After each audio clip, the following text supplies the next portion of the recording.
Best cold open. Yeah. Oh, cool. It's when you didn't even notice. You're right. She's You weren't like talking. haha, got it done. So you can see the relief and the stress and just everything bleed away. Oh, good God. Now talk. I have to recover. Now we have to talk so the director can recover. Welcome to the Dresden Files podcast. I'm your discombobulated head, Bob, because that's why I discombob you. Anyway. That's a good catch. I'm using that one at work later. You're welcome. For all you guys who didn't think about it before I did. We're a member of the Broken Jars Network. We're going to talk about things and stuff related to the Dresden Files because this is our Dresden Files podcast as opposed to the other one, which isn't. Yeah. Is that a good open? Yeah, sure. Did I can't tell, but I nodded. Yes, you are also unseeable, Finn. You are green and you are Finn. Special This is my guest favorite FN color. 247. So he didn't know there was this much green in the whole galaxy. That's a Star Wars thing, right? Yes. Yeah. Okay, I thought so. So most hilarious moment. So there's a video of Daisy Ridley talking to Harrison Ford. When they're in the Millennium Falcon when they get to that planet. And it's all green screen. And she's like, oh, my God, I didn't know there was this much green in the whole galaxy. And then they just cut to the green screen. And everybody got you. That's the meme. Anyway. Nice. So we're talking about chapter what? Where did we leave off? 13? Well, let's start with introducing Finn, and he can tell us his favorite 3 books and his favorite character, as is tradition. I guess she's recovered now. Now she's in charge. Okay. You tried this. Okay, Finn. Okay. Favorite 3 books. 3 books. Well, when I realized how complicated the series was going to get and how wide the scope would be, probably around Small Favor, because I read them pretty fast when I get into it. So Small Favor, Turncoat, and Changes. There's just great build up. I love those. I love all the books, but those 3 probably my favorites in that order, from 3 to 1. And favorite character. This is hard because they're kind of flip side, I think, of each other, but Marcone and Lara Wraith.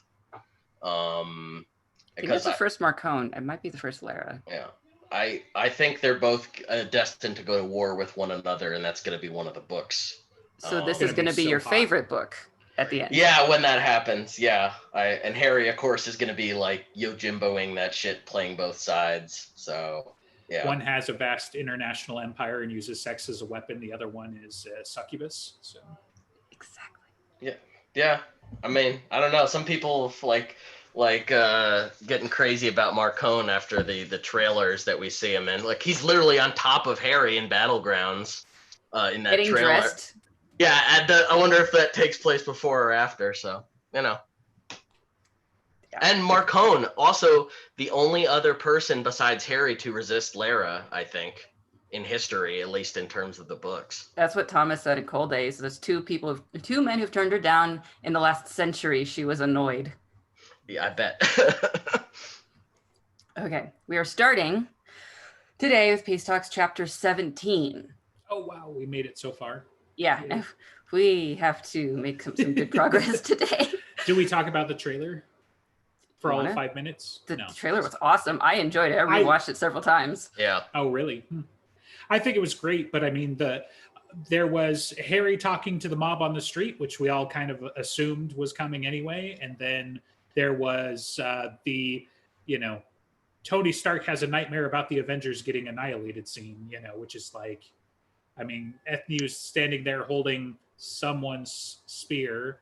There's arguments on a pile of course. Of bodies. It's funny because the argument is the same as it's been since the first trailer came out, which is this the Spear of Destiny's spear or is this Odin's spear? Which is the same argument again, because people just haven't decided which one they think it is. But it's also adds in a little bit of a twist of, is this actually happening, or is this a vision of something that's potentially going to happen, or something like that. I took it as that was actually happening because as he was out of it and looking at that is when Marcone was trying to smack him into coherence again. Could be. Yeah, I missed that detail. So that's a good evidence. We may get a spear versus spear match. She has Odin's spear, but he has the spear of destiny. That would be cool. Spear fight. Yeah. Okay. Yeah. Very Crouching Tiger, Hidden Dragon. No. Oh yeah. That, I mean, and I don't think not? he's dueling a Titan like that. So. Not without some other kind of equalizer. I mean, okay. Yeah, maybe Harry's not doing it. Maybe he just tosses the spear to someone who can actually like not get knocked down by her for like 2 minutes. Right. Depending on where we go with it. Ebenezer. Yeah, we'll see. Right. Yeah, there was a lot of good things, like things that we expected out of the trailer. It's like, this is the build-up, this is the fight, we get to see everyone. This is like talking to Billy and Georgia, who was Priscilla, by the way. That nice. Yeah, that's like we have to like go do these things, and like that's the things that we expected. Mab holding a sword was not expected. That'll be interesting. Then there was at one point Harry was attacking some dude in like a graffiti wall. It's like, who is that? Is that Rudolph? Can that be Rudolph, please? Or Chandler. I think it's one or the other.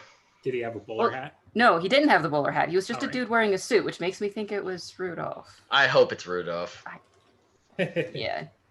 I really want him to get murdered hard in this book. It's long overdue. Probably won't get murdered. He'll probably just have his brain like shattered of, oh, they were right the whole time. Ew. Or maybe he ends up in a straitjacket and just for the rest of his life. Now I'm so mad thinking that not only is he going to survive the fight, but he's still going to deny it. And it's like, motherfucker, did we just strangle him yet? 2 weeks, right? We can find out in 2.5 weeks. 17 days, so just over. Right. Damn.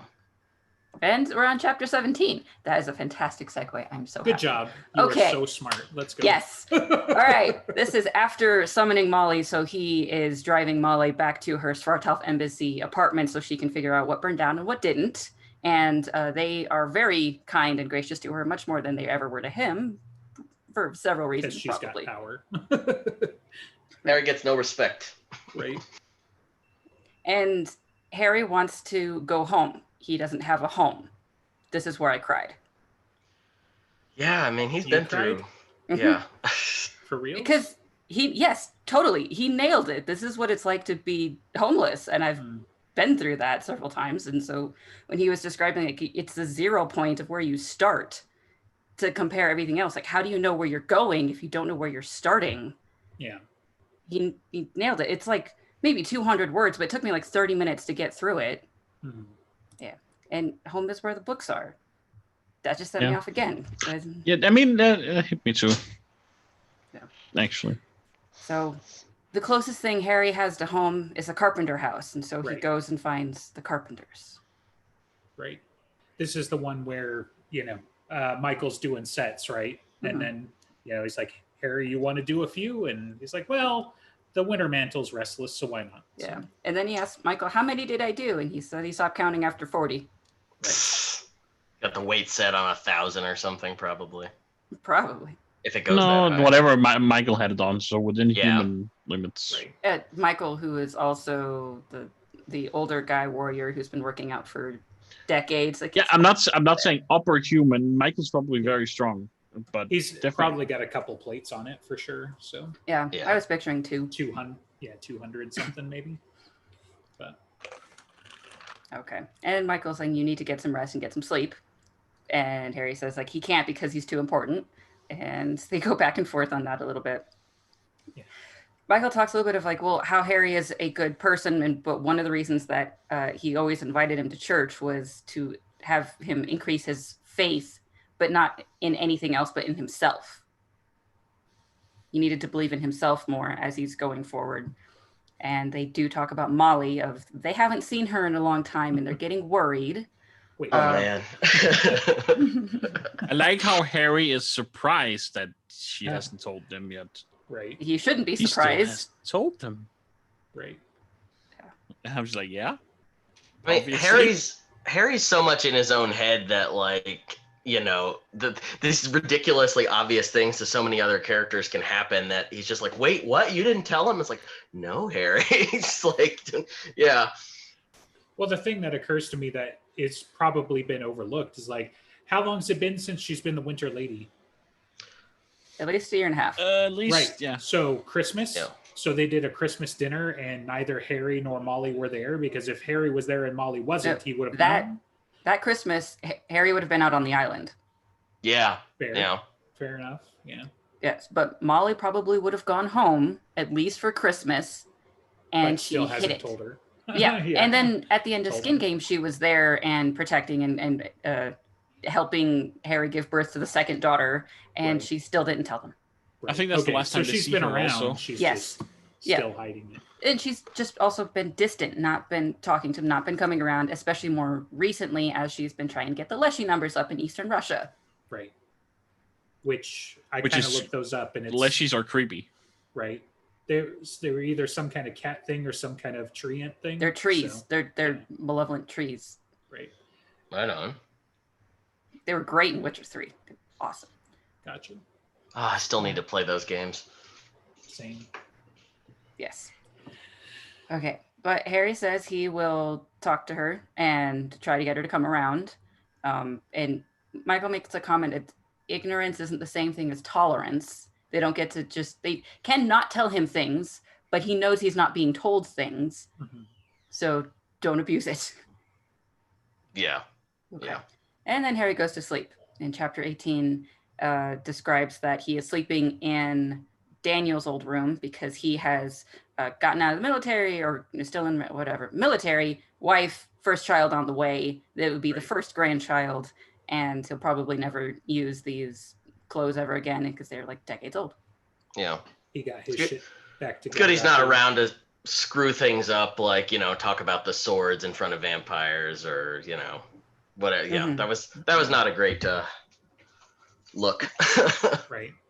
Well, and that's kind of the implication from the couple of lines we get is that, the events of Ghost Story seem to be problematic for him and may have just been a symptom of other problems he was having. And Yeah. then, he kind of got his life squared away in vanilla, and that's what he's doing now. Well, good for him. It's the very smart thing to do. Get Right. out Yeah. of Chicago, go Get out- away, and Yeah. be vanilla. Yes. Harry is woken up because Maggie is 2 inches away from his face going, "Hi, are you awake now? I can't was- bother you until you're awake." It's so kids. I like the rules lawyering she's doing there. She's like really okay. Yeah. Can't bother. So just gotta gotta check. Every single parent, I think, has had that experience, and like ours is generally the whole like you're not allowed to bother us until we're awake, and then but he's like, but if I wake you up, then you're awake, right? So we've also got a fairy for a child, but Exactly. so we Look. test him regularly with silver and a few other things just in case, but Iron. well, yeah, I mean that's several things, but Okay. first you get the supernatural out of the way, and then you get the the iron. So Okay. All right. I'm not supposed to bother you until you're awake. And well, he is apparently awake. And then she Right. goes and gets a very large box wrapped up in white paper with a length of silver cord and thrusts it at the general vicinity of his hips with inherent accuracy that small children and animals seem to possess. oh my god, Where the dog always gets the man, right? yes. So it was on the porch, and Mouse doesn't think it's a bomb or anything, so he opens it up and he finds Molly's handwriting of, "I know you meant to get one eventually, M," and it's clothes. So Maggie is disappointed, but they're weird clothes. Gross spider clothes. They're badass clothes. Right. Yeah. Yeah. So spider silk suit that is in the gray of the wardens, and so he's going to look awesome at the party. Right. And And I also like the how it's kind cloak. of like almost like a mix of I'm a warden, but I'm also the Winter Knight kind of thing. I really like that. Yeah. Almost like she thought it through. Yeah. Yeah, of course. For me, I was thinking about it's got to be like hella lightweight and sturdy, so. Yeah, I think it's very, very sturdy. But it's not really ever said actually how sturdy spider. Just that blood comes off like. Right. Other than that, we don't really know what spider silk properties are. Man, it's good for squeezing into tight spaces, apparently. And he took No, it he off. takes it off. Right. Yeah. Oh, yeah, okay. Well, I should have. I read that far in preparation just in case. So. Oh, I did the audiobook again before this, and I still didn't catch that detail. I haven't read it since it came out. And if you watch the trailer, he's doing the whole Die Hard thing. So he's in his wife beater, Yeah, but that's he put right. underneath the suit. Because shirt. you Fine, cannot man. not have the reference. Spider. Yeah. That something a lot of people were pointing out is that Maggie is the one who points out it's weird fabric, and then he explains that it's the spider silk. So everyone's wondering, is this a sign that she's magical, that she can see magical things? No, probably just It's feels not- weird. Yeah, it's not necessarily. Yeah, that's the spider silk. The closest it gets to magical is that I don't think she got it from genuine spiders. Like that's the part Yeah. that is like she probably went to the spiders and fairy and said, "Hey, you're Cough going up. to make me. Yeah, you're going to make me a suit." Maybe So- that has to do with the conjuritis later on summoning the spiders because it was spider silk. I don't know. I still think that has to do with Maggie. I think it's more because than he thought Harry. about Maybe. spiders. Yeah. Yeah. So he explains it's enchanted armored stuff, and he says, well, enchanted armored bug suit is better than just a suit, because she's still like, oh, it's clothes. Don't get that. Right. And the ring that he actually requested was also in that. So he put that on This at some point. is the opal ring, right? This is the ring that he used for the shenanigans For later. Later. Yes, It's the the one that he bamboozle summoned ring. to ask her for. Right. Okay. It's the I thought he was gonna have his grandpapa use death curse to save him ring. I got bamboozled there. And boy, did you. I really thought, I was like, oh my god, I mean, he can't die, so death curse, I guess? I don't know. So That would have been crazy. Harry has a lot of thoughts for a few minutes, thinking, well, people are a lot smarter than me, and they're doing a lot of important things. I need to get smarter too. And Maggie's like, you've been staring out in space for like 3 minutes. And he decides to go make a phone call. Right. Yeah. This phone call is fucking hilarious. It's amazing. Yeah. It's short and sweet because they already know each other and they get to the ground rules. So he calls somebody who's infinitely more competent, smart, and charming than he is, which is Goodman Gray. So When he picks up, he says, it's Dresden. And Grace says, oh boy, right. there's a cute girl. I like that. You can't have her. I like that I less. like that less. Right. Yeah. And with that southern drawl, gotta get that southern drawl on there. Yeah. What's the price? The usual. So We gotta say, And- Goodman Gray but- is, I mean, he's affordable. right. Are there any other details? Because the ending is equally great. I just don't want to skip ahead. So you get that she's obviously a femme fatale, right? And Harry says she's kind of not. But multiple people are saying that about Justine, and so it's like, what is he missing, or what? Right. Well, we know Harry's I'm- got his traditional, film noir blind spots at this point when it comes to women. So I mean, No, it's not surprising. Harry knows that she's pregnant, but nobody else does, right? She's not Yeah. pregnant enough to be showing yet. But he right? tells her. So He tells her in this conversation, or he tells he Gray. tells Gray. I Yeah, he know, tells but Gray. that's what I'm saying, right? Like that he tells Gray because that's why she's not. Whereas everybody still assumes that she is, because if she's 1 to 3 months pregnant, she's probably not showing yet. Yeah. Yeah. And generally at Yeah, this it's- stage, you don't tell many people at all. Right. But so when I first was reading this conversation, I thought he was actually calling Kincaid, and that we were going to get that meetup again. So did I. Yeah. Yeah, because he said the usual fee, and Harry says, I only stole so many rocks. Grace Hmm. says, so get someone else. Harry says, you're killing me, man. And then Grace says, only if it's for a good cause. Like, I thought that was Kincaid, and they're making Gotcha. fun of the fact that he killed him. Yeah. Gotcha. I'm looking forward to them meeting up again after that. How disappointed were you guys that he didn't connect with Ivy here? It's gotta happen in Battlegrounds. It For will sure. happen, and it will be painful, and it will be fun. Yep. Will it be painful? Of course, it'll be painful. I No, mean, they're never going to talk again. did you read the microfiction, Andreas, with like the goodbye, I guess, with Kincaid and Ivy, and where Ivy's like knows that Kincaid is gonna shoot Harry? I don't remember if I did. You didn't read Okay. the one about Kincaid and Ivy? Oh, that's important. That's why Go read the one about Kincaid's not there Right. because she dismissed him after she realized what he was gonna do, and she Oh, told so him not to can shoot use him in the petals face. now? Yeah. In the chest. Okay, Justin, you can describe the ending of the conversation. Yeah. Rules of engagement. Trick question. Bye. Yeah. Just hangs up on him. Like, so great because it's so professional that at the same time he's like, I don't want to know because then I'll be bound to it. Well, it's like, also, whatever Harry's going to tell him is going to be stupid, and Gray can do it better. So, trick question, I'm deciding. Bye. right. Yeah. It's just so great. And so he takes out a wadded block pseudo wood of the I think it was a ripped up dollar bill, like it had gone through the laundry a couple of times. Right. And he wrote Gray on it in pink highlighter. And then that'll put marzipan in your pie plate. Bingo. Apparently, people really like that line. Okay. Now it is the Butters and Sonia sparring match, which was also The duel. fun. I straight up wrote the duel in my notes, and I'm like, what the hell duel am I talking about? And I'm like, oh, right, the duel. So make sure your notes are comprehensible weeks later. Yeah, stream of consciousness, man, and only I can understand them sometimes. I thought it was cool. It was like a bit of some of the things I really enjoy with like rules of magic and figuring out how something works. Right. It's some of the scenes. great bits of the series. It also sprinkles in a bunch of humor. And this is what boys will be boys means, by the way. So if anybody ever tries to, to do stupid shit with that line, it's the boys are fighting each other with sticks. They may be also made out of metal. And, then the shenanigans of like, what can it cut? So Yeah. like, this made me love Sonya more, which I didn't think was possible, because he'd probably be like number 2 favorite character, and just the way like because I believed him there for a minute that like Butters had actually cut his hand off. He played them like a fiddle. Yeah. Right. So they're sparring with Butters is using like another sword, right?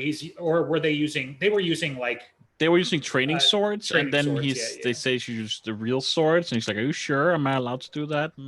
Right.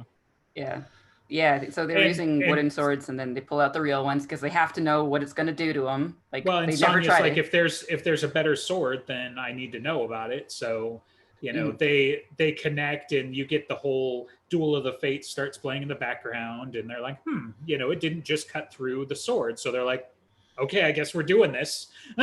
so they fight, and then it's funny too, because you get a little bit going into it, like always with the high guard. It's like, well, everybody's so much bigger than I am. So which Star Wars guy is always using high guard? This is definitely a reference. It's an Obi-Wan? Not necessarily, but I want to say Someone Anakin does a fair bit. I mean, Obi-Wan kind of used like I don't know all the forms anymore, but yeah, because Obi-Wan, like especially now, his shtick is the whole like peace sign with the sword in the back type of thing, like he's gonna lunge at you or something. But we're missing our EG who would be able to educate us. Probably. He's the encyclopedia of everything.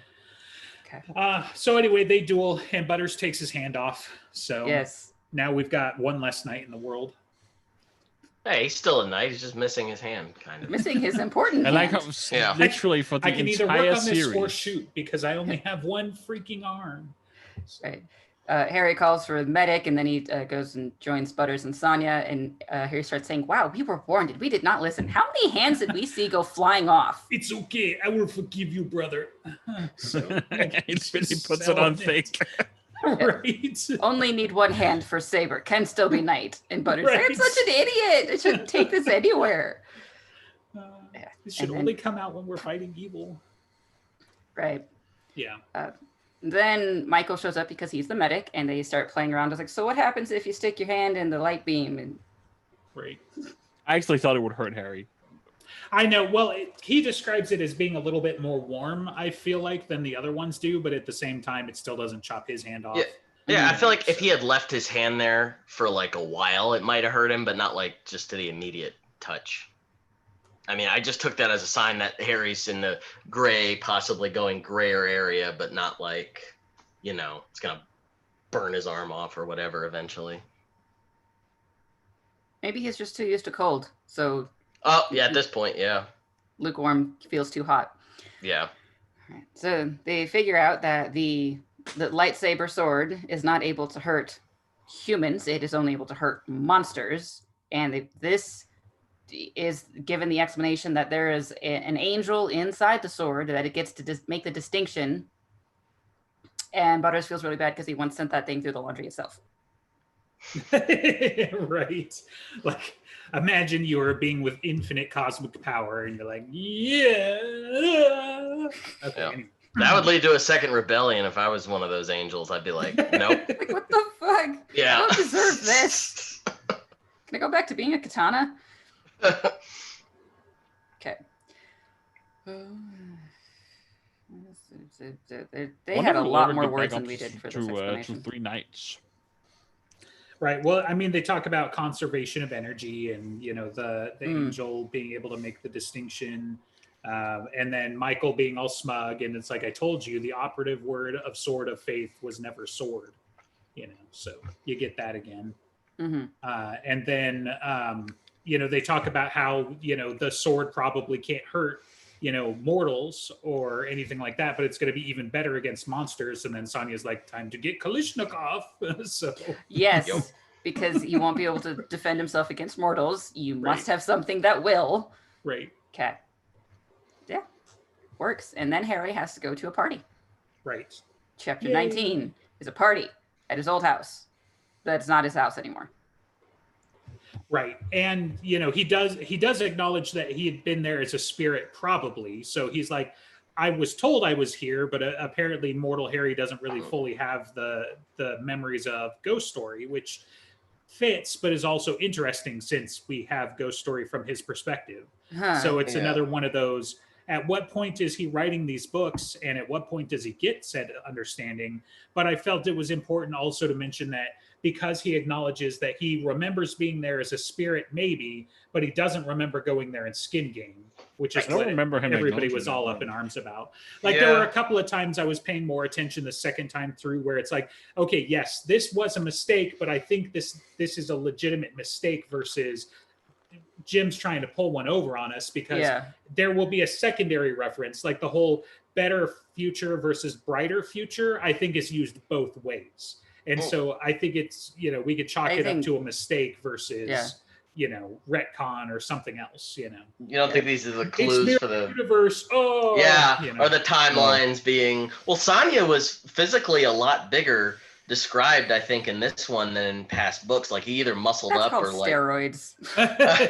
I could totally see Sonia being they tried to give me this. They wanted to sell me crocodiles, but no, that's just called Sonia being the only knight for so long that he's just like, he has to be able to keep up. He needs to be able to hit as hard as he possibly can.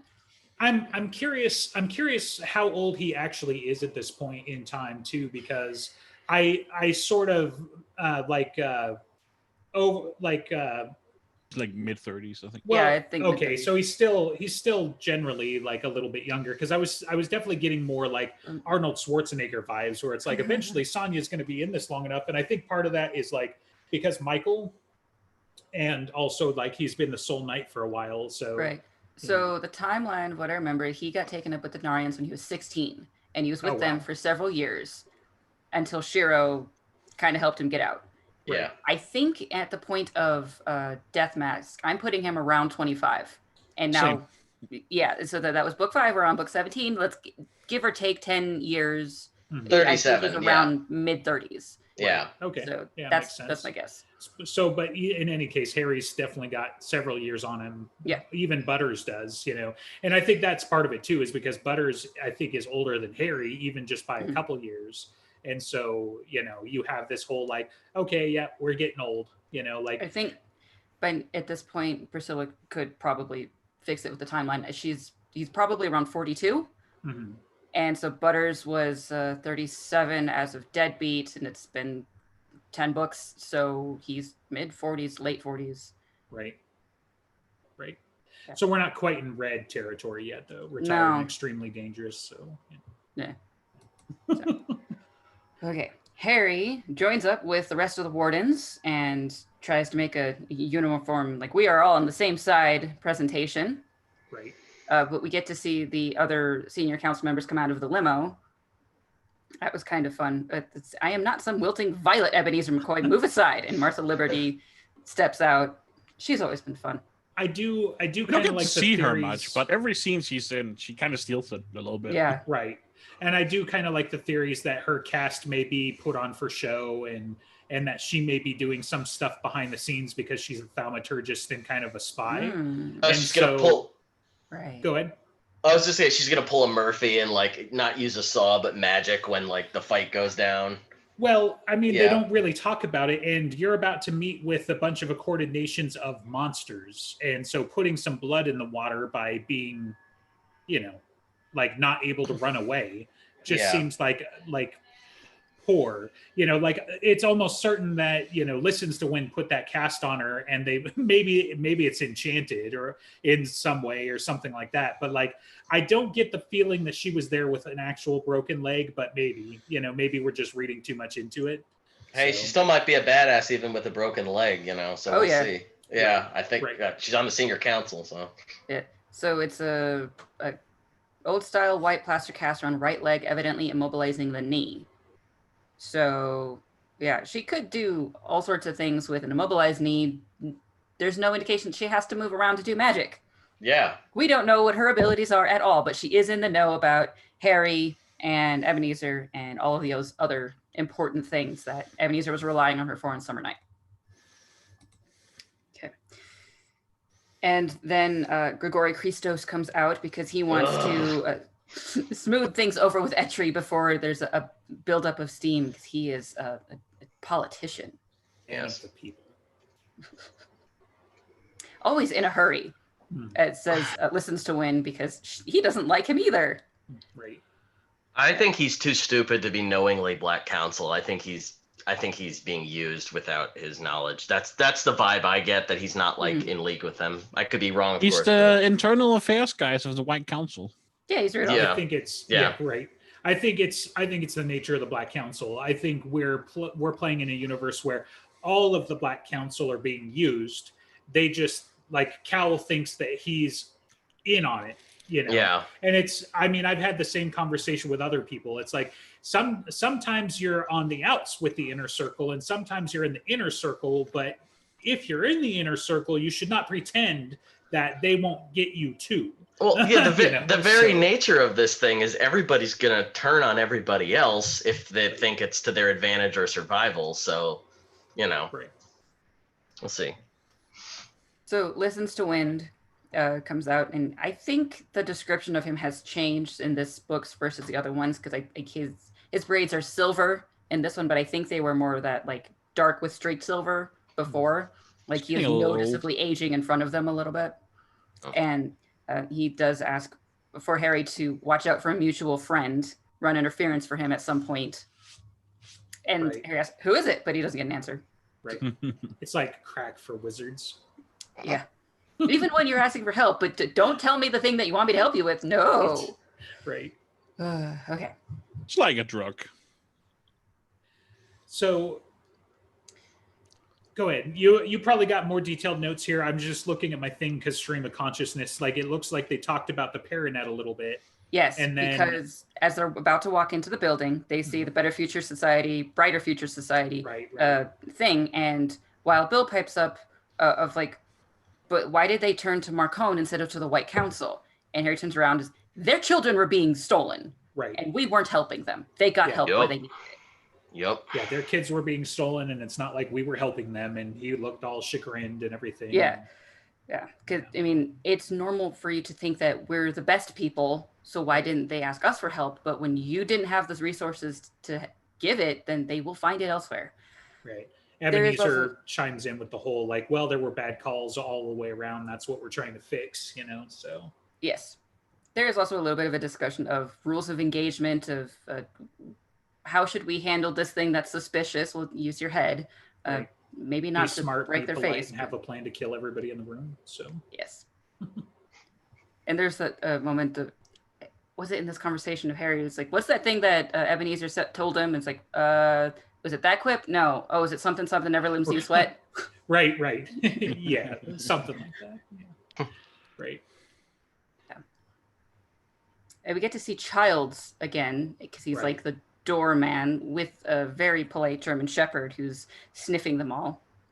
A vanilla dog looking for conventional explosives because they've had a problem with that recently. Mhm. So- Yep.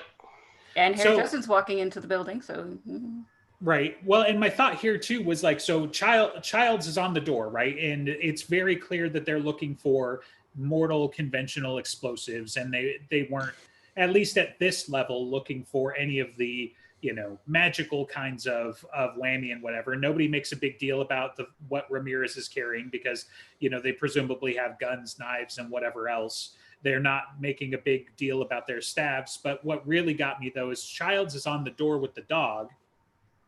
Was Childs on duty when the shenanigans later come down? Does he get taken out? Oh, yeah. Does he survive? Right? We don't find out names, but it's just like, oh, shit. You were on the door. So I feel like if he got killed, that would have been mentioned. Yeah, at some point it has to be mentioned because Yeah. he's given a certain introduction here of the whole paragraph dedicated to he looks kind of strange because he is something. Maybe you can cover it with Mediterranean, kind of like darker skin, but bleach blonde hair. His eyes are an unsettling color, somehow blending the colors of metallic gold with old growth ivy. So what is that? Right. I don't know. It's weird. Right. And I just got to my notes. It's after this where they have the sign where remember what I always said, never start the fight, but always finish it. Not that. Okay. something never let them see you sweat. That'll do. Okay. Yeah. So even when they can be really mad at each other, they can still have a fun back and forth chemistry. Right. But that happens in all of the books. Susan comes back and he can never be in a relationship with her again, but they're still in love and they still have that chemistry. It's one of He the would have gotten over good it. things. Right. I don't know. The big fucking simp. Wow. him and Susan. Yeah. That's generally not a thing people get over. Maybe a couple years down He'll the line. get over. He was getting over it in the book. Might have gotten back together with her, but he would have brought it up 10 years, Yeah, you remember that time with Maggie when you didn't tell me about Right. Yeah, he gets to win all the arguments, I guess. Yes, yeah. I don't think Maggie should go to this school. Well, you got to decide for X amount of years, so I guess now I get. Right. He's like, how about this? When the vampires break into Michael's house and murder everybody, and then they make off with her, then you get to have a say. But until that happens, I'm protecting her. And that would be a bigger problem if they were somehow able to get in that house. Right. Exactly. Yeah. Chapter 20. They finally get inside the building and they're going.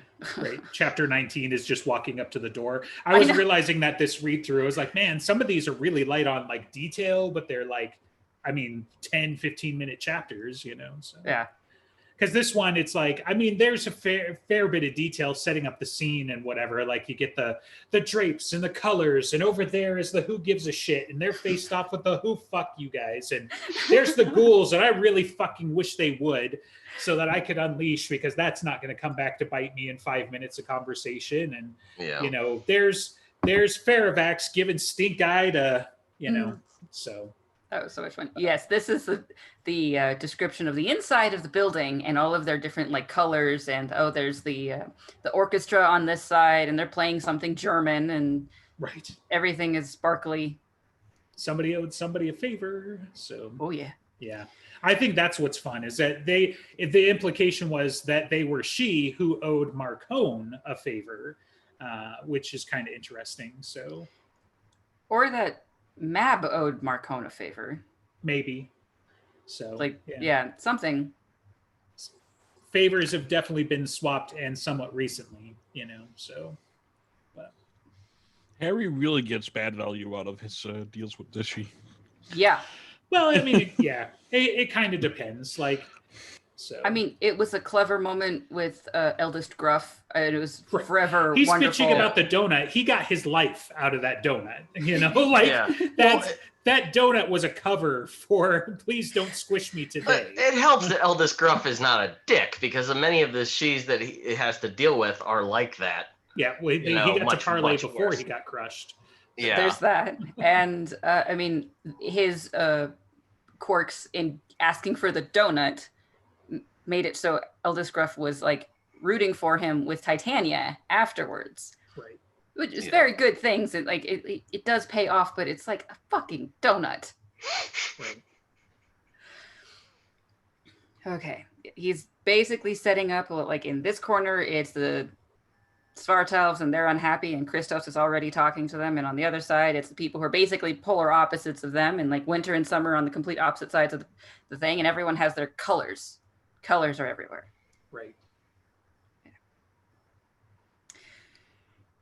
And Ramirez gives out some assignments of like, you stick with them, and Harry is the only one who isn't given someone to bodyguards. Like, what do you want Harry to do? Liaise, go out and mingle because Solve you're this problems person. before they are. So. Yes. Oh yeah, definitely Harry's strong suit. Right. Yeah, don't create more of them, in the right. Yeah. Being polite and diplomatic. Yeah. Whatever. I mean, the difference is Ramirez knows damn well, like, this isn't just Harry being a loose cannon like he normally would, because if he fucks up, Mab will crush him. So he's got the most incentive not to start a fight, Yes. So. And so Harry goes over to Lara, who's putting on a happy come hither girl facade until Freitas can do a thing to make sure that there's an image so that they can speak clearly. Right. And they talk about how much trouble they're in and how they haven't figured out anything how to fix Thomas. Until Harry suggests that she talks to Christos because, he won't give up until he gets some kind of compromise. And then she's like, cool, introduce me. He's like, yeah, that's not really I fucking demand you introduce me. And it's like, really? So speaking about how smart Lara is, and this she is wasted what she's going to use. Yeah. Right. Yeah. That's what I feel like. Right. So I would have saved one because you're going to ask him to help whatever she comes up with Thomas, But she didn't even need to do that either. She didn't need to use a favor from Mab on help me save your brother. Right. At least that one, though, is like, I mean, it gives Harry cover, death, technically. As opposed to, like, this one is like... Politically, yeah. Do something that anyone in the room could have done for me, but it had to be you, like... Harry's protest of, I'm not sure if it'd be helpful for me to introduce you to Christos because he doesn't like me. Right. That is logical. That is actually, like, helpful to her. And she says, no, you will do this. This is a favor. And then he gets to feel that, like, Faye promise pain thing. Yeah. Which then she apologizes for. Do you want Mab to carve on your teeth? No, then you probably should do it. So, yeah, you're welcome. Okay, so Lara leaves behind her bodyguards who are way too paranoid, and Harry takes her up to Christos and Etri, and they kind of start figuring things out, and Etri doesn't really want to do anything, but Christos really, really wants to be seen as a diplomat. Right. So it kind of works.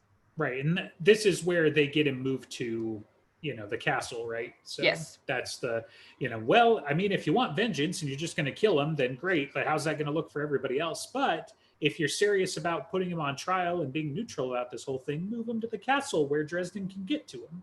Mm-hmm. So. Yeah. And Harry uses just a couple of minutes worth of, like, I can be polite and charming. And then Christos says, do not let us keep you from your duties any longer, Warden. He says, yep, okay, bye-bye. Didn't want to be here anyway. Yeah. So. And he goes over to food. What are you saying? I'm off the hook? Right. Yeah. I mean, who wouldn't go to food in a fancy party like this? Granted, you hope that the ghouls are eating beef and not people. Yeah. So did he do the same thing here as he did in Skin Game? Or like just take enough, then it's a meal? And I think he did that in Cold Days 2 or something. I mean, if you're at a party, eat the food. Yeah, it's so Dresden. Like, let's be real. Like, he's definitely a teenager. Isn't that line there in all three books? Or am I mixing them up? Yeah, no, it could be. So not sure. He does see Ivy. And Ivy who ignores him. Ignores him. And maybe. He has the question of, should Ivy even have hips yet? How old is she? And has the uncomfortable realization that she's got to be around 18. And Kincaid is not there. And ignores him probably because she's smart enough to be savvy and get what she doesn't want not done. Okay. Well, he's right about the whole thing about being awkward at parties and not realizing, like, social interactions, of putting aside all the wizarding stuff anyway. But yeah, you're probably right. She's like not happy with him still. But she's also happy that he's alive. So it's a very complicated emotional quandary. Yeah. Yeah. Which would be really fun for her to I describe. think there's and- like 2 people who's treated her like an actual person, and one of them tried to kill the other one. and now she's not speaking Right. to the one who's still alive. It's like- I used to have 2 best friends. Used to. There's also a nice little description of Farovax and Vadarung staring at each other with their staring contest. God, that was a lot of fun. And then a gigantic big foot hand comes down on his shoulder and he freaks out. Right. Yeah, Now I oh can man, pay you that back fake properly. that chapter fake out. Right. Oh, yeah, I love it. And yeah, the cliffhanger line, at last I can pay you back properly. I feel like that was because he talked about Babylon 5 a lot when he was writing this one. I feel like that's like a direct reference to when, I forget the names, but one of the characters who've been warring with this other race is like, I'm going to get you a drink, and then like Right. takes him over to the bar or whatever. It's just reminded me of that a lot. That sounds like Jim. Definitely in that style. Yeah. That's for Yeah. sure. All right. So there's a little description of the rule of thumb that Murphy taught him. And he gets away from the Janoskwa and finds the Sasquatch that isn't blood on his soul, that we've actually finally learned his name on this anyway. It's River Shoulders, which is his friend and from the short stories. And River Shoulders is wearing a Victorian era suit with a tiny little, like, no, they're huge, but they look tiny on him still, glasses. Right. And they make a Overwatch reference, which is cool. Which one? So it's There's monkey a gorilla with the that glasses. wears glasses. Pretty sure that's like a Looney Tunes reference, because that what's No, comes I'm to pretty mind sure for it's an me. Overwatch reference. I So- thought it was, there's someone in Yeah. X-Men a long time ago that kind of, I don't what fuck Beast? it Oh, is. Beast? Beast is a good one too. Yeah. All Isn't of I don't the have an above. ebook, so I Isn't can't there look. an X-Men? Like, isn't there some kind of like cyborg guy in the Justice League? Yeah, cyborg. You know, like They were creative. what kind of nerd? What kind of nerd? No, just kidding. All right. I'm the kind of nerd that enjoyed Aliens 4. Yeah. God. Yeah, I mean, I'm totally with you on that. I Thank love you. Resurrection. I It love was a good movie. It's a great cast. It's entertaining. Yes, it You know? is one of the most fantastic. Like, we got Yeah. all the best ingredients. We got the temperature, and it still came out a shit sandwich. So I don't know, whatever. you know. So I enjoyed it. It was a We're lot getting of a whole fun. sidetrack here because I could say something. No, I could talk Next week. Yeah, yeah. Maybe that's what our next topic could be. Was like, what are the best, like, the best movies that never should have failed? Like, we've got the fantastic cast, great director, pretty good premise, and it still sucks. Oh, Cowboys versus Aliens or whatever. That could have. That's Oh my god, that definitely was on the list. disappointing. How Yeah. was that movie that boring? Right. I don't get it. Like, I was like, Cowboys, Aliens, 2 great actors. I'm for it. And I was just sitting there, man, this is boring. this is bad. Yeah. Yeah. All right. So Dresden. Yes, Dresden. This is They're talking actually- about shit in Oklahoma, which was one of the short story specific stories that was really fun. Right. And Uh, there's quite a bit of background here for their little bit of conversation. You know, they cover more about the Starborn, and I World think that's when he building. specifically gets the 666, right? And Yeah. then he still gets the Hagrid. Oh, I shouldn't have said that. And Then then I told you that. right. Then you get the blood on his soul. By the way, he's still around. Also, here's his name. Also, here's the difference between Grendelkin and you know, Yeah. everybody else. So And I'm a baby at like Oh, yeah. 20,000 He's years like old. like He's 45. not a baby. Yeah. He's like mid. He's 1,000 years old and like middle aged. Middle-aged. And also apparently a pipsqueak. Right. I just want to say, I feel like it's gonna turn out Thomas was actually trying to say Janasqua. That's what I'm going with, and it's gonna I happen. like He's that gonna better get. than Justine. Right. Yeah. I like it better than implying that Justine is infected. It Yeah. is better, but it's still so It's ridiculous. not Justine. That's either it's just played straight and he's just worried about Justine, Yes. or it's nothing to do with Justine. It's Justin or it's a Janasqua. But it is such a hairy mistake to be like, oh yeah, Justine, I got it, and it's just. I know. just can you Yeah. imagine Thomas trying to be like, no, not just. He Fuck breaks it, and down just cries crying 'cause he- both times because like fucking Harry, god damn it. Right. Janasqua. Right. Just behind you. The whole time I was saying he was behind you. there's this big question of how did blood on his soul survive? There was nothing but ketchup. River Shoulders doesn't know, and no one knows apparently. Maybe Hades, but we don't get to. But seriously, he was pounded to jelly. Do you think he still has the coin? Yes.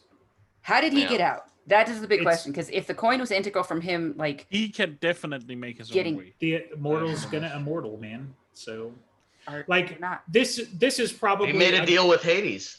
This is probably a combination of things, right? Like, was this because he's part of the war tribe or something else? Was this because he, despite the fact that he had one of the bruisers, they are still angels?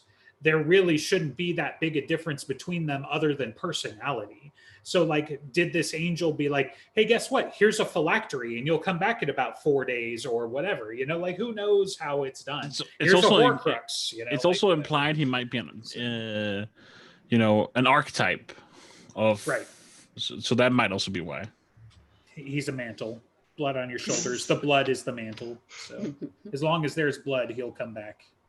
You're like the ultimate badass or something, right? The prototype or the proto whatever. Like the fetch, the scarecrow. Yeah, the pumpkin head, whatever. I can't remember his. Yeah. Right. I think we'll get more about it, but this, I mean, it's definitely a huge turn of events because now Harry's got to look over his shoulder for the first time in a while. Like, why bother? He can't see him anyway. Because he's jelly? Because he's got a veil or something. He's a master of invisibility. Yeah. Like Ebenezer, like when I use the sight and I still can't see Ebenezer sneaking up on me. On a mountain. Right. Harry's screwed. I mean, I don't know if we saw Harry, because like the Janasqua followed him around, right? And he never noticed. True. He never used the sight on the Janasqua because he did not want to see the fucking Janasqua. Yeah, I wouldn't want to see that Janasqua on the site. That's gonna be like the. You're gonna see him without hair. That's gonna be like one of those. What are they called? Skin. Shag Nasties. Yeah, let's call it Shag Nasty because you like during the course of the legend.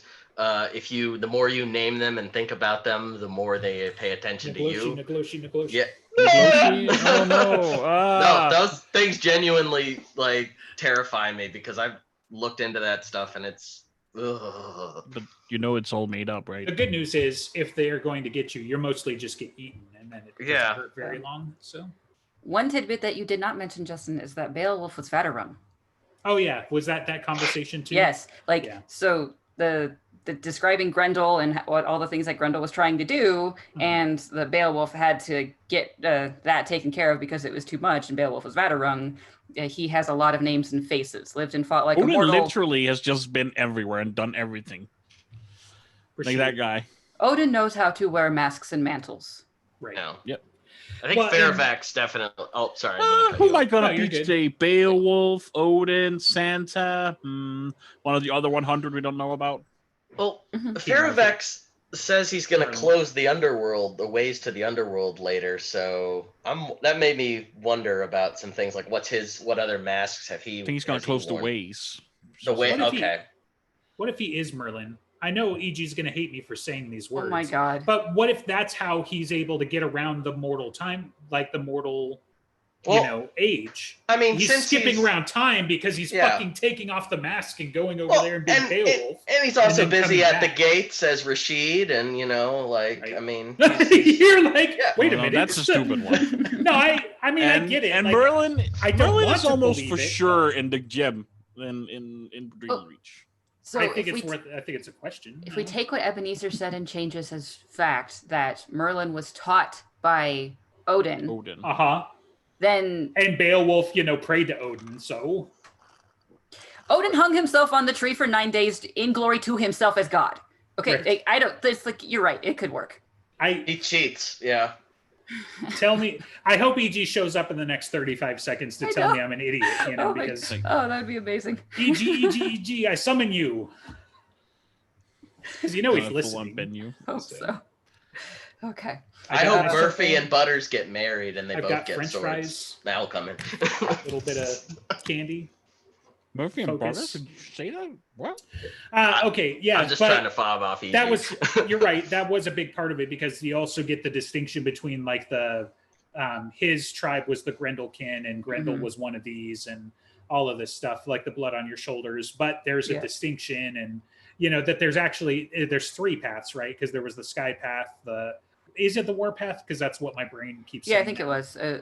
Skypath, Warpath, and then was River. What was it? Well, River Shoulders does whatever, like basically But he's the ones that. Skypath. Yeah. Like Skypath. River Shoulders is the Skypath, but I can't remember the name of the other one. I can try to find it. There he There he is. Ah! Told you. Howdy. Told you it would work.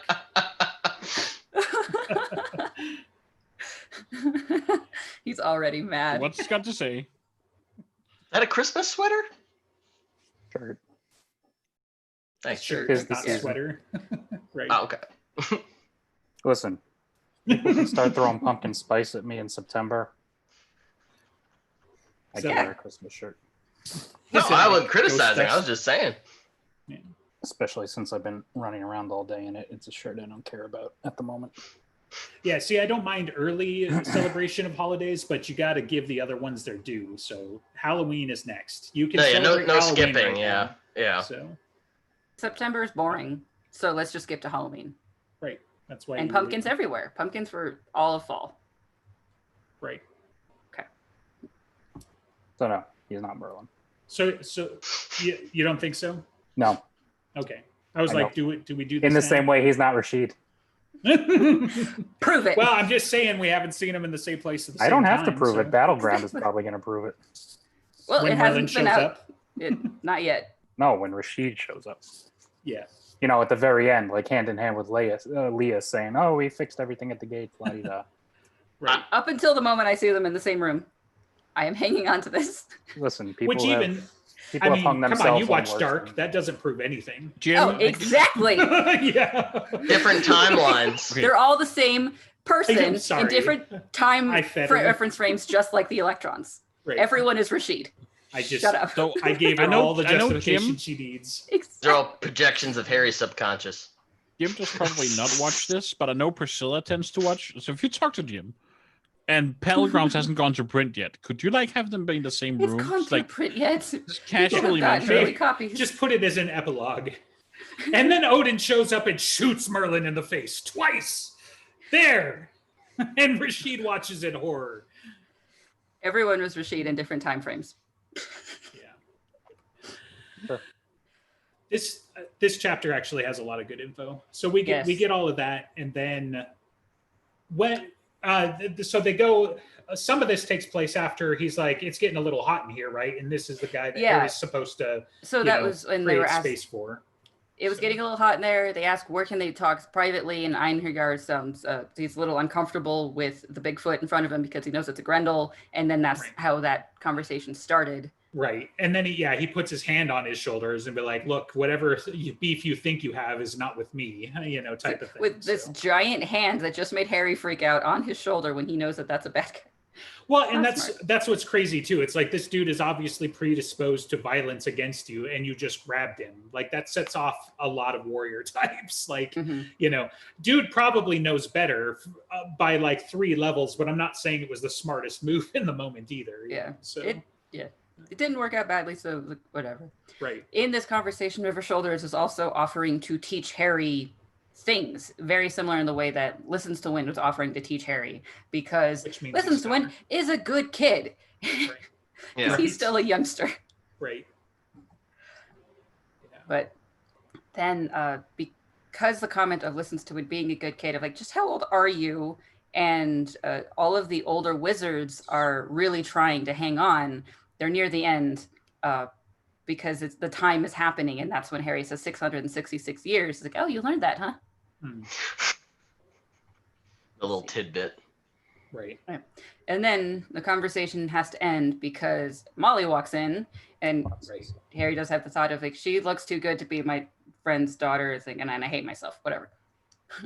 And she says, Harry, We haven't had enough of this chapter. Let Harry alone this Dresden. book. Right. If you want to insult me, you're going to have to try something worse than calling me Harry. Right.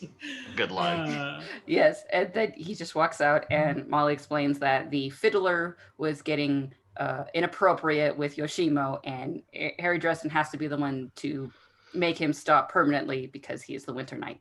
Right. Yeah, I guess she vampires can't be trusted, but I guess, she's not gonna pay attention to Faye being trusted. So Yeah, she's probably still well. gonna be pissed at Harry, even though he helped He her should have out shot again. him a look after that and was like, see? Fuck you all. Yeah. Yeah. As they're walking back into the big party room, Harry and Molly talk about the fact that she needs to talk to her parents and explain everything that's going on, and he will be there to help her. Yay. Very vulnerable moment, and she's all afraid, and it's complicated. It's like it sort of is, but it kind of isn't. And for as long as she is going to live, now that she is an immortal, she really should cherish the time that she has with her family. Right. Yep. Yeah. And then And we then get Skin Game Birthday 2 Electric Boogaloo. Exactly. So so it's so great because Harry hits him with the same brutality that you see in the birthday scene. He just totally like lights this guy up and cleans his clock, and he's like, "This is the right one, right?" And Molly's like, "Yeah, how did you know?" It's like, "Oh shit, doesn't matter." You look more Which like is a such douchebag than the rest of them. Yeah, right. He looks for the one who's the most douchiest looking. It's like, okay, it works. Yeah. Yeah. But it was just so great because he just turns to everybody and he's like, "This is the one," right? Like after he just blasted him.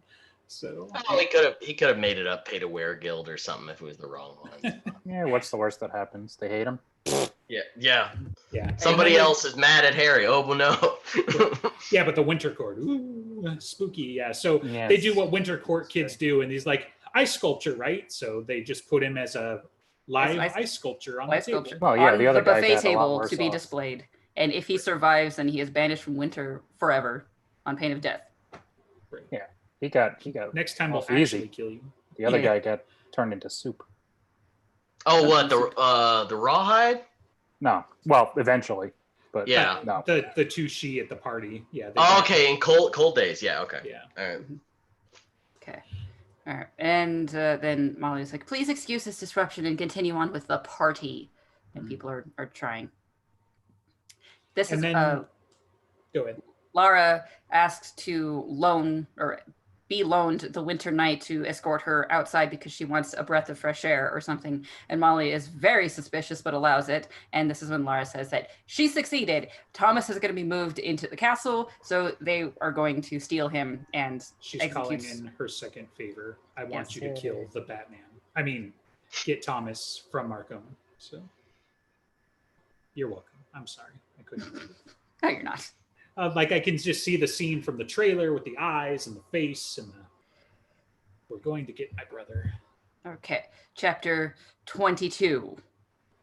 We can end here at an hour or we can go long, which I suggest that we do because we have to go. Yeah, I think so. I mean, we've covered, this will be chapter 5, like 5 or 5th chapter, but we should probably go a little long. Okay, so Karen demands, is Lara insane? Because now he's explaining everything to her and she's realizing all of the risks. And they talk about the risk and the fact that he's going to do it anyway because it's his brother and all of the other things that, like, if you do this badly, everything implodes and it starts with decapitating you. And then gets worse from there. Mm-hmm. Yeah, because Mab would just keep his head alive for torture for, however long. Mm-hmm. He's still got teeth to carve. Ugh, yeah. Okay. And this is when Murphy decides she's going to take off her casts 4 days early. And she gets the DG's favorite part. Right. It wasn't as stupid as I was afraid of because it's only 4 days. And she's not like moving around all that great afterwards anyway. She's still in pain. Yeah. And I mean, you get all those hot bathtub scenes with the whole like loose skin and just general gross smelling. of having All the like taking off a cast is like releasing the smell of a sarcophagus. It's well, you didn't describe that, but it's like that. Well, thank you for giving me a frame of reference. Next time I smell a sarcophagus, I'll know. Oh, What this else is do you what do they in the meant, summers? right? I mean, been near mummies, but never smelled a sarcophagus. Why? Anyway. There's a little bit of conversation of he doesn't want her to get hurt and this is stupid and she's going to do it anyway and he can't stop her, so might as well help. I could hex the thing. You could have Check hexed the off the thing. list. No, I we had the couldn't. conversation. Okay, we can move on. Right. Yes. It's obligation, every book. Mm-hmm. No, it's dangerous. Blah, blah, blah, blah, blah. Okay. Stop trying to protect me, Harry. Well, I mean, they get over it a lot quicker, so they've grown. I mean, that's not like it was. Yes, no, that's true. Instead of Yeah. taking chapters, it takes a few pages. So kudos to them. Yeah. Mhm. But this is when they exchange the I love yous. Yay! Is this It was when he very gets intelligent. protected? It's gonna be so sad when she dies and not Ebenezer. So sad. I mean, we might be losing, but I feel like Nothing. we're going to be losing several people in Battleground. So Probably. I mean, we know as much from the Ancillary Christmas story. people. yeah. It'll be a couple, but it'll be like Yoshimo. Who cares? She dies. No, Wild Bill! No, you said 3 things ever. We knew your entire name, Wild and Bill. Myers, That's true. Yeah. Yeah. Warden. Anyway, Warden, Wild Bill Myers. right. Chapter Ponder it. 23. Nobody's risk. This is the closer you get to a car chase in the Justin Files, because they are going to Chateau Wraith and they're being followed by like 3 cars. Yeah. It's hella fun though. Yeah. So, One of them is a Crown Vic, and therefore that is the cops, right. because that's Does the that only thing look like they a drive. cop car? Yep. Yep. I mean, it isn't anymore, and it wouldn't be in Chicago probably. Well, maybe for detectives, but yeah. I don't think they make Crown Vics anymore for police. Like that would have to be old. It really, I mean, it can depend on the precinct and stuff. I mean, Yeah. Since Crown Vics, there's also been Impalas and there's been Chargers and all of this other stuff. And it depends on if you're a state trooper or highway patrol, whatever your state's got. And Yeah. in Chicago, like maybe there are unmarked cars. There almost certainly are, and certain for different statures. But the most frequent patrol car that I saw was actually more of a SUV. So totally the Merlin. Now that I'm not here. So The Merlin is following him Dude, around it just- in a Crown Vic.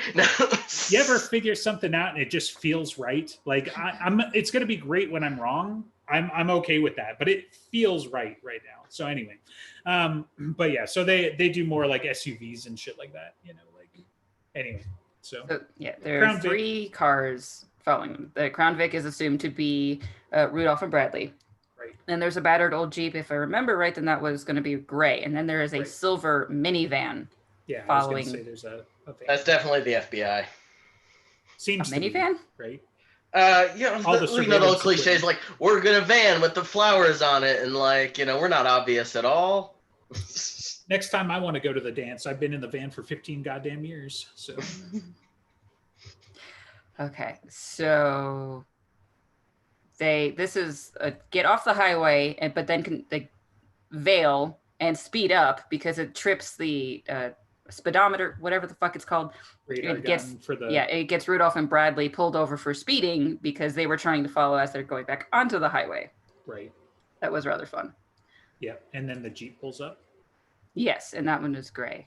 Mhm. Although in the middle of this, there's a conversation of like Murphy complaining that she's in pain and Harry feels bad, and then she reminds him to take the cold medicine.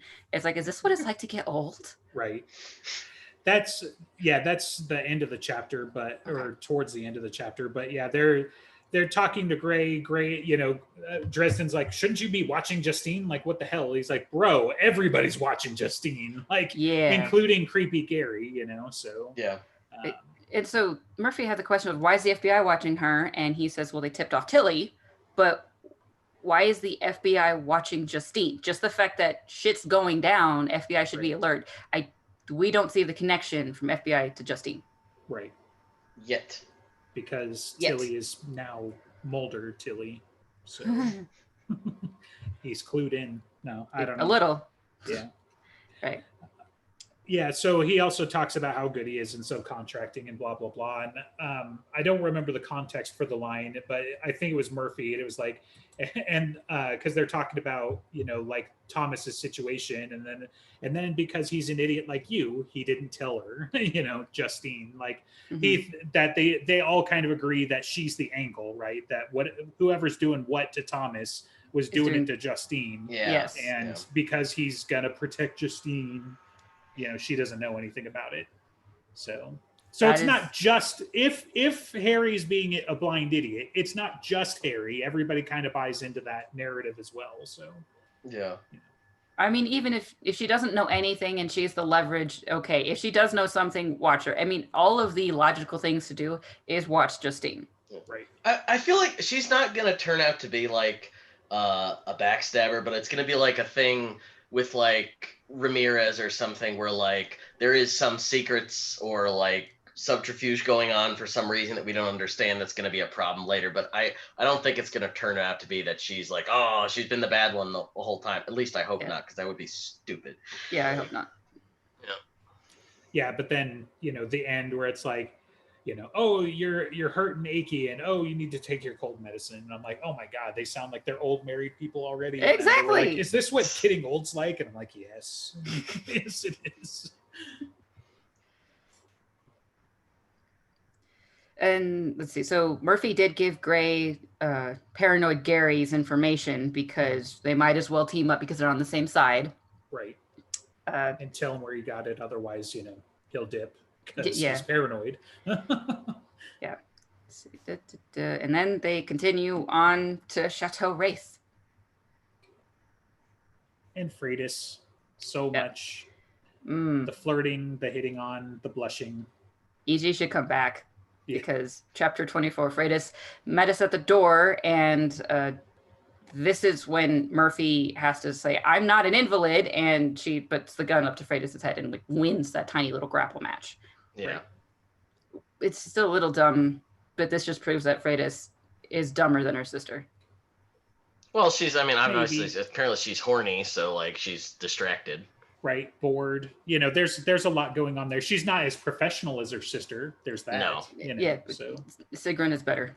And I don't think Sigrun would have allowed Murphy to do this. No, she would have been like, nice try. I admire the effort. Exactly. But Yes. I'm gonna break your arm now, so like back off.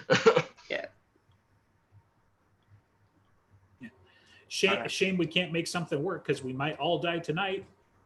Mm-hmm. And she would be the one to know. Yeah. Yeah. Well, I know, right? Yeah. She'd be the one to know. You know, it's such a great pickup line for a Valkyrie. She's like, weird, that usually works, you know, because it's like, Yeah. I can see the future. I'm just saying. So, It is fun of Freitas saying, I don't mind sharing. And Murphy's like, I'm Catholic. I don't mind complicated either.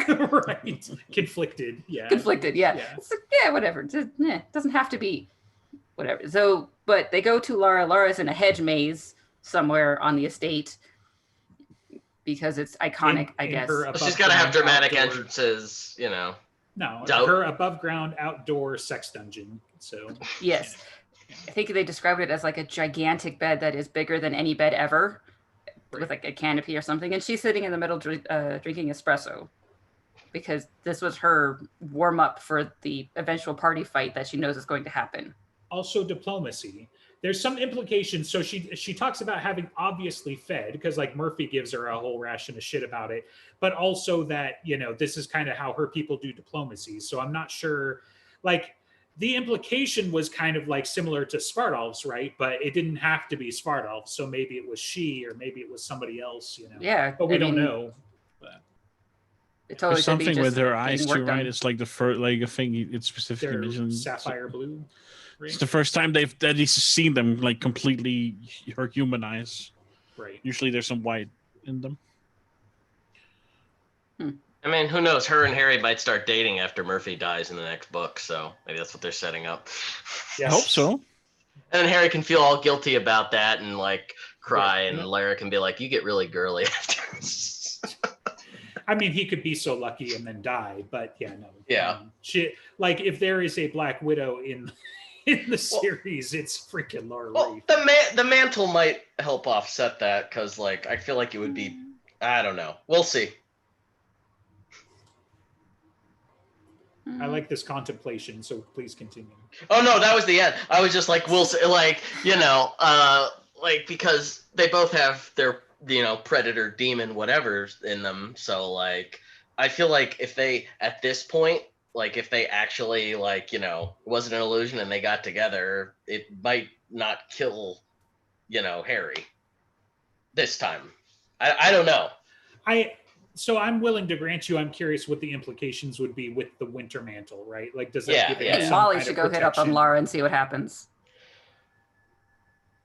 Yeah, I mean, well, that may happen too.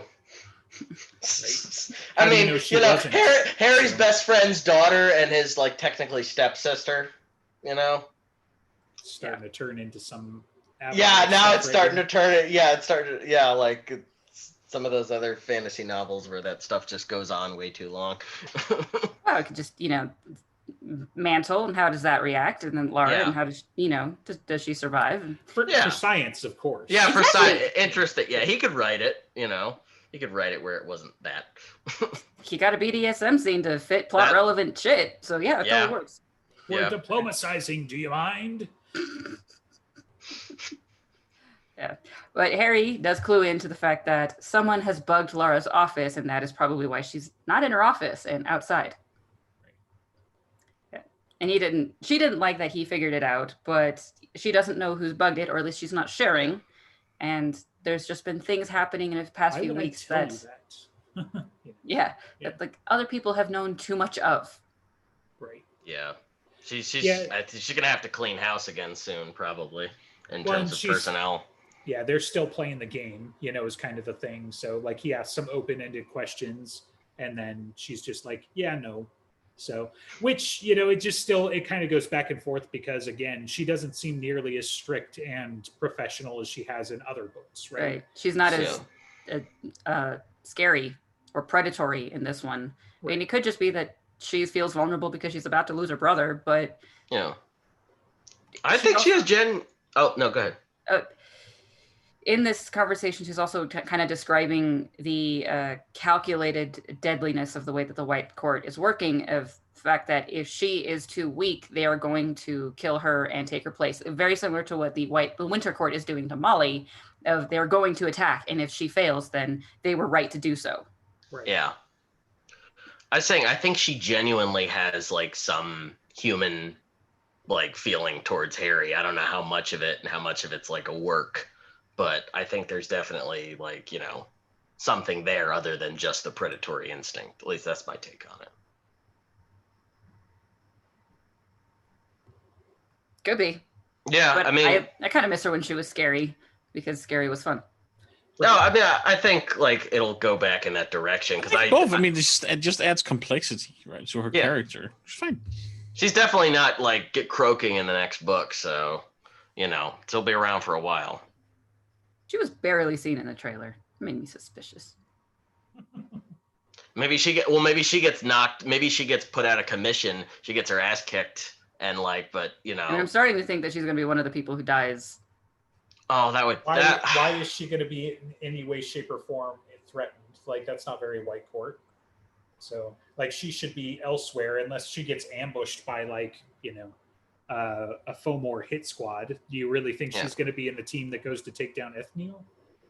I mean, she's going to be next to Harry, and Harry's going to be in the team taking down Ethniu. So yes. Well, I mean, if this is all hands on deck, like she can figure out something probably.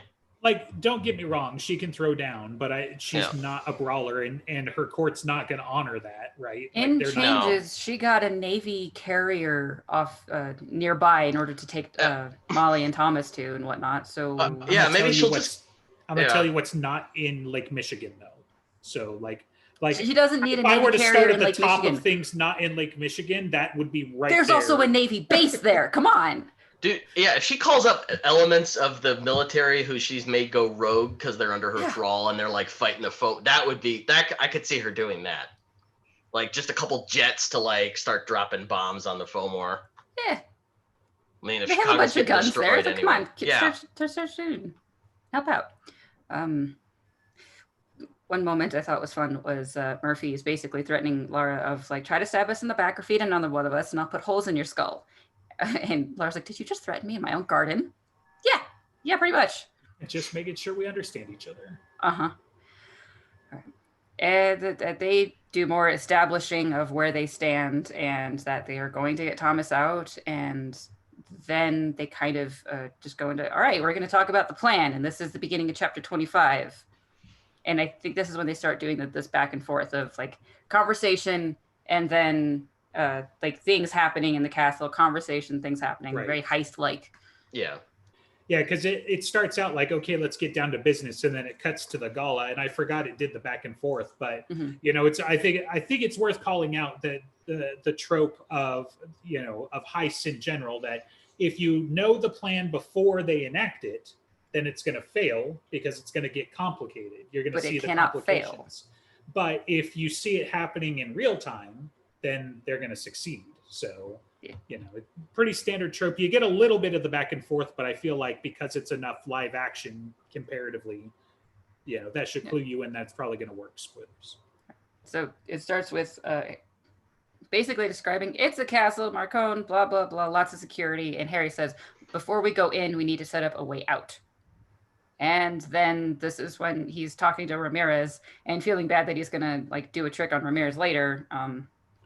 Oh, it's so tragic. I'm going to do the exact same trick that Ramirez did to me, and I'm so bad. Really? The exact same?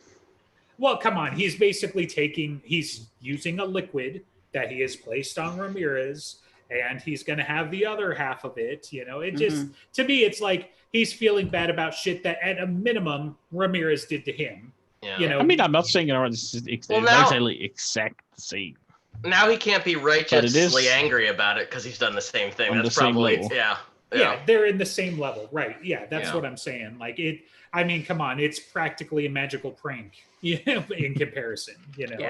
This is not like, oh no, I used the voodoo doll to exacerbate his back problems or something. Yeah, now he's There's no actual injury involved. He gets chagrined at best. And doing something to his cloak is not even on the same level as tracking him around anyway. Right. And stopping him on the road and asking him who he was banging. Yeah. Yeah. Ugh. What? That was, Although this is when Ramirez and Harry are talking about, Harry is asking about, what happened to your back? And he says, I tangled with the wrong monster. In the line of duty, as it turned out. Yeah. Yep. Yeah. And something pretty dames. So. Ramirez is talking about all of the wardens, even the ones that were holding him up on the side of the road and asking who he was banging, voted for him to stay as a wizard. And Harry says, you're a wizard, Harry. Right. You're a wizard, Harry. Yeah, finally. Right. Got it out of the system after. Just kind of needed to. Probably resisted that for many books, and he's just like, you know what, it's been 6 years, I'm putting it in there. Right. Harry makes a comment. Only 6? And now it feels like longer. I mean, I don't know. You mean the waiting time? I'm pretty sure he said that. Yeah. He said it in a Mindfulness book one. When am I putting this in there at some point? Well, I mean, yeah, easily. And he already made the Harry Potter reference in Day Off, so he's been genre aware for a real long time. So. Harry kind of notices more things that are changed about Ramirez, is that he's cursing a lot more, and he was really damaged by whatever happened. Let's see. I think it might have been in this conversation, might have been somewhere else, of at least there's pretty girls in there and we can flirt with, and Ramirez does not react well. Almost audible when the door slams shut over Ramirez. So. Yes. Okay. And Ramirez is trusting him, and Harry hates himself. What's new? They pass by Childs and the security dog again. See, and people are standing around and doing stuff. I think this is go into this dance that he's doing with Freitas, and in order to wait until Mab shows up to start an incident and give him a reason to leave the building or the room. Is this when Freitas brings up Mavra? I think so. Yeah. Yes. Yeah. Yeah. That sounds like a line that if somebody had some information for me, then someone was you went from a 3 to a 6. Yeah. Yeah. So for some reason, all of Harry's enemies are back in town. That's super weird. Yeah, it's this confluence of just and is it later on or earlier on they're mentioning Nicodemus too? Because I feel like I could see the ending of Battleground being Nicodemus shows up with the Holy Grail, heals people, and now people can't and now Harry can't do anything to him, and he goes, nah. So one of the details of the conversation with Ramirez that I skipped over was Ramirez talking about how Murphy had gotten a lot of reputation for how she handled Nicodemus, and Nicodemus lost everything and is on the run, and they're trying to catch him as much as they can because he's a bastard. Right. Yeah. Yeah, bring up all the bad guys. He's a bastard, murdering bastard. Yeah, murdering murderer. Covered in bastard sauce. Yeah. Jim did say that we don't get to see Mavra until Mirror Mirror, so she gets mentioned, but we don't get her in these 2 books. Well, it's not like I think Blood on His Soul is going to jump out of the bushes in this next book either, but you know, it is interesting. I'm banking on that with him. Right. Yeah. It is interesting that they're around. Yeah. So. Yeah. One thing I did hear, you guys probably heard this too from the Reddit, is that somebody was asking, like, where was, Vlad Dracul at the peace talks? And he's like, wait for Battleground. Oh, yeah, that is interesting. Yeah. So I'm looking forward to that. Yeah. Because he's an accorded member. He should have been there, or at least had representatives. So, like Mavra. Yeah. Mavra would have been great. I miss Mavra. Yeah, me too. Okay. It's reunion week around here, Harry says. And then Mab walks in,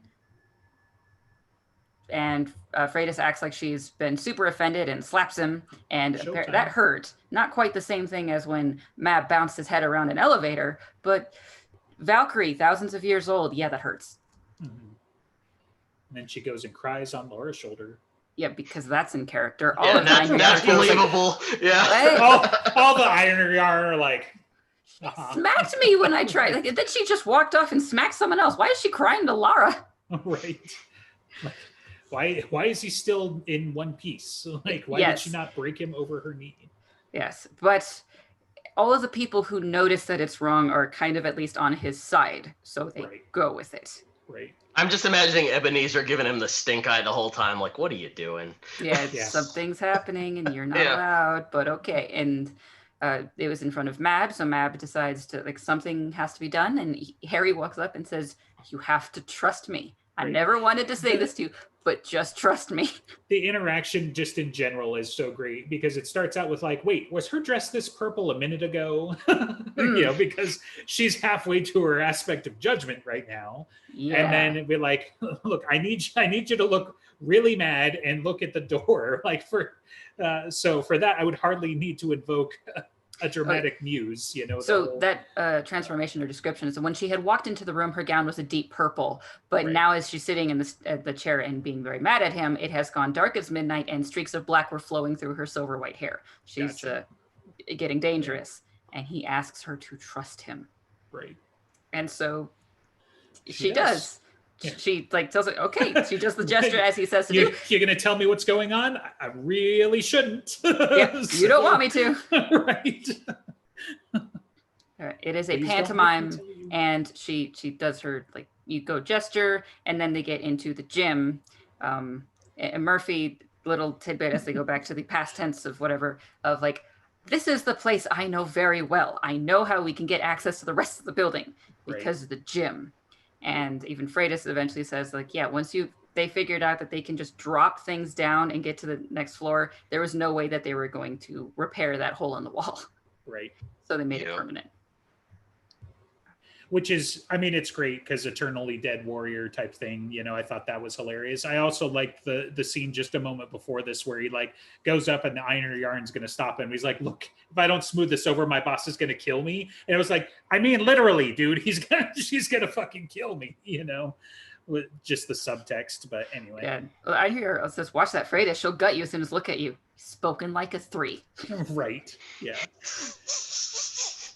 Freitas isn't that great of a character, but the people reacting around her is more fun. She's a great character. She's just not Guard. So I'm looking forward to seeing them two interact in the next one because they're sisters. So if everyone's going to be around, they'll definitely happen. Mm-hmm. Well, so Sigrun should also probably be telling Marcone there's something happening. This is the farce. At some point, dude, right? I feel like we want to get into that because that's another 15-30 minutes right there. Okay. Absolutely. Who knows what, no when. Point, mundane or magical, should Marcone not know what's going on right now. You're telling me that in his whole castle, he doesn't have eyes of some kind. He doesn't have the place wired with cameras. He doesn't How have would the cameras place survive? wired.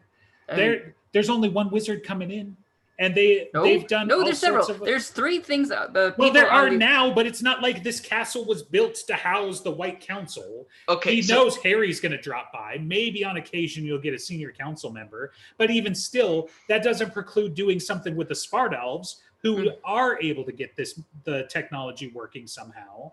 Like, dude should be clued in, and that doesn't even get down to like even guards level, where it's like, you're telling me that Monarch can't figure out a way around this, that they don't have Fae running around like the little folk, that Or they just ravens? pay to watch people, or If Odin, if on and on. There's so many options. There's no way he should be surprised by what's going on.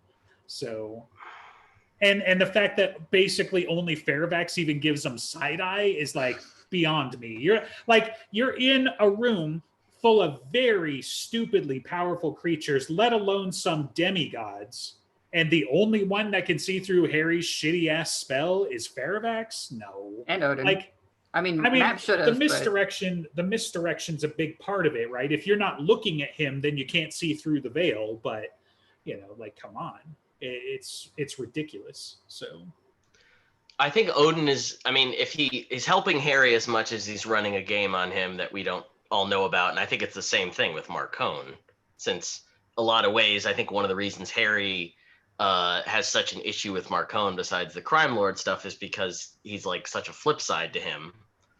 And I think that like Odin may have had like a tacit thing with Marcone or Guard being like, yo, this thing's gonna be going down, like I do think Marcone's in on it somehow, or some capacity, or he's going to be like, look, I could have turned you in at a moment's notice, and now I've got leverage or something. But all I'm saying is, I'm not half as smart as Marcone pretends to be, and I would have thought of all this shit. Like, let alone, there's just no way. There's no way he doesn't have something.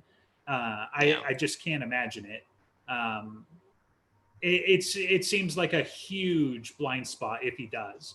Like Marcone, the guy who knew what Nicodemus was up to, and I mean, granted, he gets tipped off by Mab, but even still, like he was in on the whole skin game gambit the entire time, and that's not even the place that he's hosting dozens of nations and their delegations and shit. Like he has to know just as much as everybody that something's going to go down. Well, and also that subsequently that the Fomor are not going to be operating in good faith. I mean, like, I don't think anyone maybe because they've obviously done it. He's got to know about what happened in Bombshells. So it's like, look, this isn't the first time they've sued for peace and then tried to murder everybody. Yeah. So, it just seems silly that the Spartals wouldn't be like, so just in case y'all didn't know, there was this one time, So y'all informed. Right.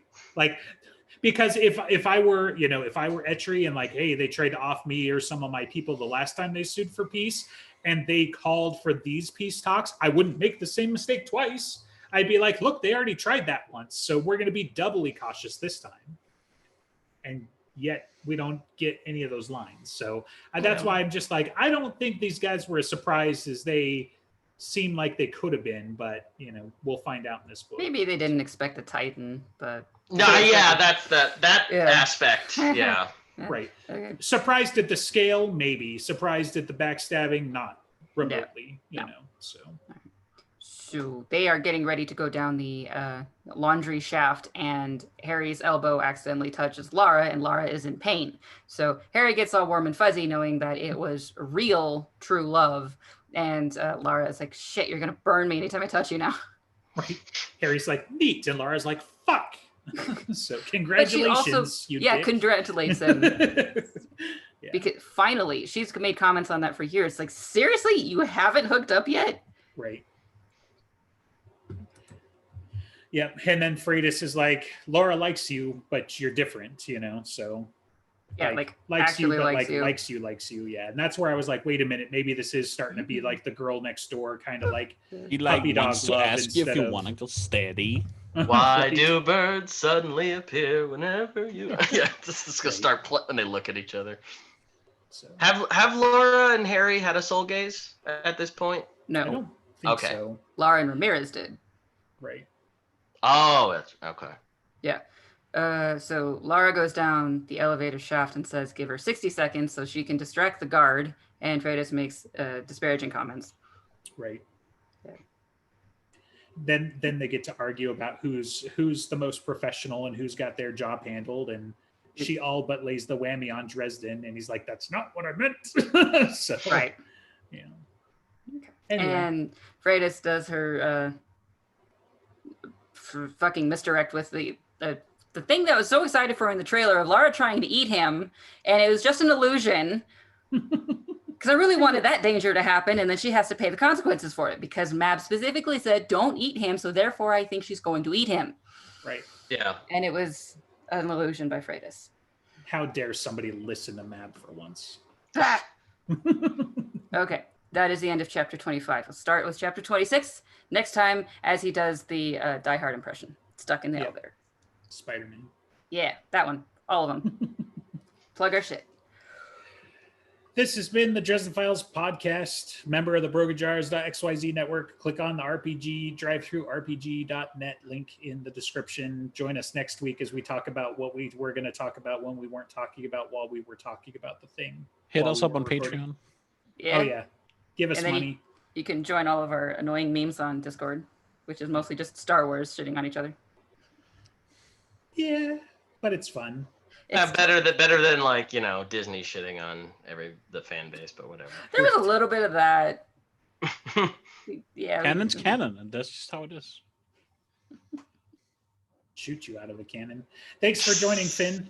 Yeah, for sure. It was great fun and cool to meet y'all. Yep.